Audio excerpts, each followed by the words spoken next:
Tengan todos un buen día. Hoy, en continuidad con los contenidos del área de filosofía, vamos a detenernos a hacer un paréntesis entre los autores que hemos venido tratando y vamos a retomar algunas disciplinas de la filosofía. Quiero que empecemos con la disciplina de la lógica. La lógica es una de las ramas más conocidas, más antiguas de la filosofía, donde Aristóteles es su gran representante. ¿Por qué hablamos de Aristóteles? Porque Aristóteles fue quien le dio fuerza, titulándola Organón, porque consideraba que en la lógica, que se dedicaba al correcto pensamiento, al pensar con validez, con certeza, estaba sintetizado todo el proceso filosófico. Hablamos de la lógica en la cotidianidad. Somos en el lenguaje, solemos usar la palabra lógica cuando decimos hable con lógica, métale lógica a las cosas, significa que estamos queriendo que las cosas se digan correctamente, que sean acordes con la verdad, que sean precisas, que sean ciertas. Por lo tanto, es importante entender que la lógica se basa en el pensamiento racional y pues es común que en la historia de la filosofía nos demos cuenta cómo esta lógica y este pensamiento racional muchas veces se va a alejar del pensamiento mítico y del pensamiento religioso, dado que su ejercicio radica específicamente en la razón. Entonces, por lo tanto, consideramos a la lógica como un ejercicio racional. Fundamentalmente, ¿qué busca la lógica? La lógica lo que está buscando estrictamente es el conocimiento de la estructura del pensamiento. Cómo está estructurado el pensamiento, la razón y cuáles son los medios para llegar a un pensamiento correcto. Por eso decimos que la lógica es la ciencia que nos va a ayudar a razonar y a pensar de forma rigurosa, válida y correcta. Y la finalidad de la lógica en este pensamiento que es válido, que es correcto, no es otra cosa sino la verdad y el conocimiento. Como en otros momentos ya, cuando hemos tratado en clase a tomar de aquí, nos recordemos el concepto de verdad tomista, que habla de que la verdad es la adecuación del pensamiento con la realidad, es decir, que coincide el pensamiento con lo que existe realmente fuera del ser. Y eso es lo que busca o es lo que tiene como finalidad la lógica, que estudia la estructura de ese pensamiento que busca adecuarse con la realidad. La lógica, como ciencia, va a examinar entonces nuestro pensamiento. Pero si nos detenemos también en el pensamiento hablado, en el lenguaje, es también la que va a cuestionar, la que va a encontrar la validez de los argumentos que utilizamos en el habla, en la cotidianidad, cuando nos expresamos, cuando nos comunicamos. Prácticamente eso es lo que podríamos definir dentro de la lógica. Una breve historia, un breve pasaje por la cronología histórica nos puede indicar en un primer momento que ya desde la antigua Grecia tenemos vestigios del estudio de la lógica. Los tenemos en Sócrates, los tenemos en Platón, los tenemos desde luego en Aristóteles, a quien se le considera el padre de la lógica. Pero en Sócrates, de los primeros clásicos, tenemos que hablar que sobre todo se expresa la lógica en el lenguaje hablado y en el método socrático.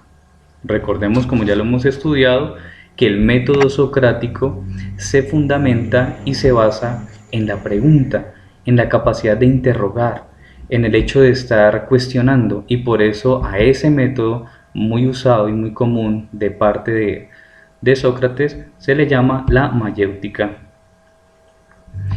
Recordemos que era la mayéutica.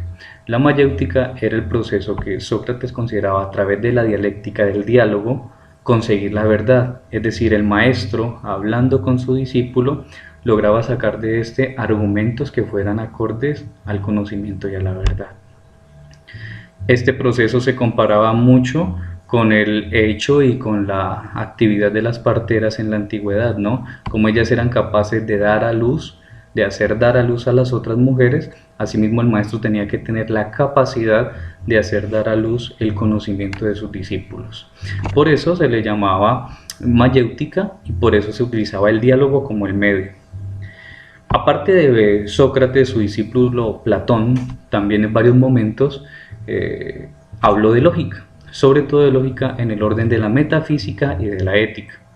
Recordemos que la lógica entendida de la metafísica, estamos hablando sobre todo de la lógica de las ideas, es decir, de las realidades que superan lo material. Y cuando hablamos de la lógica en la ética, estamos hablando de la lógica de los actos, de la conducta humana, de la moral, del comportamiento, de cómo estos comportamientos son acordes con la idea del bien y de la verdad. Ya, si nos detenemos un poco más en Aristóteles, pues el trabajo va a ser más extensivo. Para Aristóteles, que se ubica, recordemos, entre el 384 y el 322 a.C., la lógica va a ser la principal rama de la filosofía, porque Aristóteles la considera la ciencia de la demostración. Y es la ciencia de la demostración en cuanto que tiene que dictar las reglas que rigen el correcto pensamiento. Y ese correcto pensamiento que busca, como lo decíamos al principio, está en la búsqueda de la verdad. Por eso, para Aristóteles hay tres principios o tres reglas básicas que sintetizan esta disciplina. El primer principio lo tenemos que llamar el principio de identidad. ¿Entendido? Primer principio, el principio de identidad. ¿En qué consiste el principio de identidad? Lo podríamos sintetizar con la siguiente expresión: el ser es. ¿Qué significa eso? Que todo objeto es idéntico a sí mismo. Y si lo tuviéramos que poner en una fórmula, pues tendríamos que decir sencillamente A es igual a A. Y ahí se sintetiza este principio, o lo que se llama comúnmente el principio de identidad. Un segundo principio es el principio de no contradicción. Principio de no contradicción. El principio de no contradicción lo podríamos sintetizar con la siguiente expresión: si el ser es, no puede no ser. ¿Qué significa eso? Que una realidad o es o no es, pero no puede ser y no ser al mismo tiempo. Por eso la fórmula que podría sintetizar esto es: A es igual a A y A no es igual a A. Ambas afirmaciones no pueden ser ciertas, solo una de las dos: o A se identifica con A o A no es igual a A. Eso sería el principio de no contradicción. Y el tercer principio que sintetiza Aristóteles para esta ciencia de la demostración es el principio del tercero excluido. ¿Qué significa esto? Sencillamente, en el principio del tercero excluido estamos hablando de que no se admiten términos intermedios, y ese término medio no se admite entre el ser y el no ser. Por eso, la fórmula que sintetizaría es que A, que es igual a A, y A, que no es igual a A, ambos no pueden ser falsos. En el anterior principio ambos no podían ser ciertos, ahora estamos hablando de que ambos no pueden ser falsos. Principio de identidad, principio de no contradicción y principio de tercero excluido. En esa historia, en la antigüedad, fundamentalmente con los aportes de Aristóteles, que más adelante tendremos que profundizar desde luego, hacemos un salto temporal y vamos ya casi a la decadencia de la Edad Media y los inicios de la Edad Moderna en cuanto a la filosofía, y nos detenemos en Leibniz. Más o menos estamos entre el 1646 y 1716. ¿Cuál es el principio o cuál es el fundamento que crea y que promulga Leibniz en torno a la lógica? Leibniz nos viene a hablar del principio de razón suficiente. ¿Cómo podríamos sintetizar este principio? Muy sencillo: nadie o nada es sin una razón suficiente. ¿Qué significa eso? Que nada puede ser considerado verdadero si no hay unas razones causales de esa verdad, o unas razones que justifiquen esa verdad.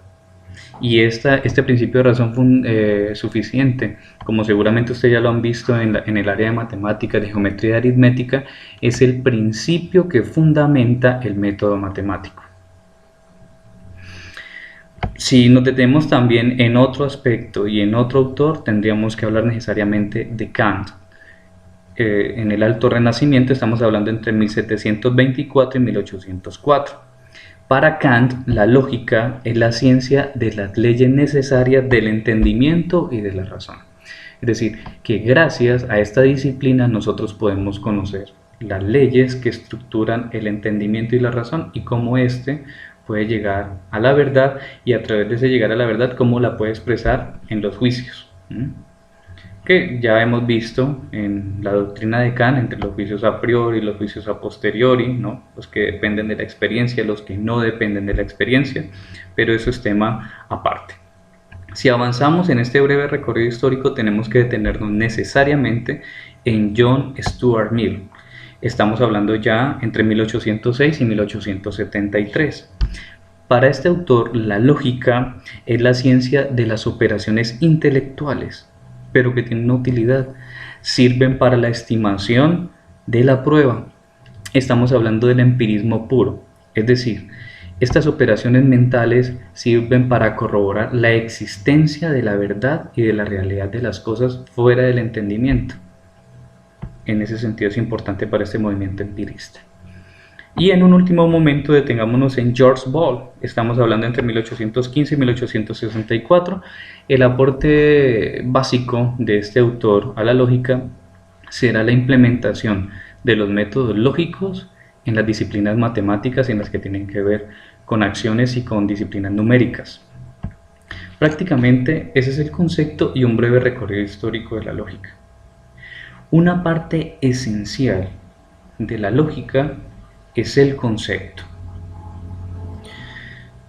Antes de eso, quisiera que reflexionáramos en torno a esta idea, la idea del concepto. Preguntémonos lo siguiente: ¿cómo nos representamos un objeto cualquiera en nuestra mente? ¿Cómo lo representamos? Pensemos un momento. Puede ser bien como una imagen, puede ser también como un símbolo o como una palabra hablada. Es decir, cuando nosotros tenemos un objeto frente a nosotros, el que sea, pensemos en algo que esté a nuestro alcance en este momento, no sé, el monitor, el equipo móvil, nuestro escritorio, pensemos en ese objeto. ¿Cómo lo entendemos en un primer momento? En un primer momento puede ser solamente la imagen que está en el pensamiento, pero también puede ser un símbolo, por lo que representa, por lo que significa, pero también puede ser una palabra, ¿no? Un nombre. Y eso lo podríamos hacer con cualquier objeto. Pensemos en el caso del escritorio. ¿Tenemos una imagen de él? Claro que sí. Y la elaboramos, incluso teniéndola o no al frente de nosotros. Sabemos que es una mesa, que es un escritorio. También podríamos hablar de su acción simbólica, lo que significa, su utilidad. ¿A qué otra realidad nos puede transportar el hecho de tener el concepto de mesa o de escritorio? Y también la palabra, el hecho de que culturalmente se le ha dado el nombre de mesa y de escritorio, de acuerdo seguramente a su función, de acuerdo seguramente a su utilidad, de acuerdo también a la tradición. Ahora, esta pequeña reflexión, esta pequeña pregunta que quería hacerles, ¿qué sirva para qué? Para desglosar algo muy sencillo, el hecho de qué significa el concepto dentro de la lógica. El concepto dentro de la lógica no es otra cosa que una representación mental de un objeto. ¿Qué es el concepto? Una representación mental de un objeto, de cualquier objeto. Esa representación puede ser en forma de imagen, en forma de símbolo, en forma incluso de palabra, de nombre. Por eso uno puede hablar de concepto cuando está hablando de un término en particular, cuando está hablando de un nombre en particular, cuando está hablando de una imagen concreta que se encuentra en el pensamiento. Y eso se puede hacer con cualquier cosa, con un algo concreto. A ver, pero hagamos este ejercicio mental también. Pensemos cómo se genera un concepto o cuál es el proceso para generar un concepto. Y esto es muy sencillo. Pensémoslo en un primer momento. Para tener un concepto de algo, tenemos también que tener una primera experiencia empírica. Es decir, tenemos que involucrar a los sentidos. Entonces, primero, en un primer momento lo que hacemos es captar el concepto a través de los sentidos. Es decir, captamos el objeto en sí con nuestros sentidos, con el tacto, con el gusto, con la vista, con cualquiera de los 5 sentidos. Llevamos a la experiencia ese contacto. Segundo momento. El segundo momento es lo que filosóficamente se llama el proceso de abstracción. La abstracción, muy sencillamente hablando, que después podríamos profundizar, es la interiorización del objeto en el pensamiento. Es decir, lo voy a hacer muy gráficamente para hacerme entender. Abstraer significa encontrarme con el objeto en la realidad empírica a través de mis sentidos y después llevarlo a mi mente como una imagen, como un concepto, como una idea y tenerlo ahí, aunque la mesa, aunque el escritorio, aunque el objeto en sí siga afuera. Eso es abstraer. Primero, percibo con los sentidos el objeto. Segundo, abstracción, interiorización del objeto. Y tercero y finalmente, la elaboración de la palabra, del concepto o del juicio que se emite sobre esa realidad. Sigamos con el ejemplo del escritorio y de la mesa. Sencillo. ¿Cómo nos percatamos del escritorio y de la mesa? Nos percatamos de él porque existe fuera de nosotros, porque lo podemos ver, palpar, sentir. En un segundo momento, entendemos que es una mesa, que es un escritorio, que tiene una utilidad específica y extraemos en nuestra mente y en nuestro pensamiento ese concepto. Y en un último momento sobre él lanzamos un juicio y lo llamamos, lo conceptualizamos, mesa, escritorio, y tiene esta utilidad, lo definimos, que será otro proceso también que es propio del pensamiento lógico, el hecho de pasar del concepto a la definición, pero pues eso será algo que estaremos viendo más adelante. Espero que hasta ahora vayamos siendo claros en el tema de la lógica como disciplina filosófica, del breve recorrido histórico que hicimos para tener idea de cómo ha evolucionado este concepto y empezar a profundizar en torno a lo que es el concepto, que es un término importantísimo dentro de la lógica. Me siento muy satisfecho también con los trabajos que enviaron en torno al texto de las preguntas de la vida. Espero le hayan sacado provecho. Algunos muy buenos ensayos, otros no tanto, pero es la diversidad, ¿no? Yo espero que sigan aprovechando este proceso, entendiendo que es un proceso nuevo y que tenemos que irnos adaptando a nuevas circunstancias, ejercitándonos sobre todo en la responsabilidad. En el caso de mi área les pido el favor que exploren en la plataforma el calendario de tareas, los links de las clases para que puedan estar en permanente actualización y con responsabilidad puedan seguir el proceso. Yo espero se encuentren bien tomando las medidas pertinentes que se recomiendan en estas circunstancias y espero vernos pronto en otra clase. Recuerden que ya también les hice llegar el horario de atención para dudas, inquietudes, solicitudes con respecto a las tareas, con respecto a estas mismas clases, a estas mismas explicaciones, si necesitan alguna aclaración, con mucho gusto. Quedamos pendientes entonces, en un próximo video pues entonces tendrán la continuación de estas ideas en torno a la lógica. Luego de pasar de este tema de la lógica, seguiremos en la línea que llevamos con los distintos autores. Gracias, que estén bien.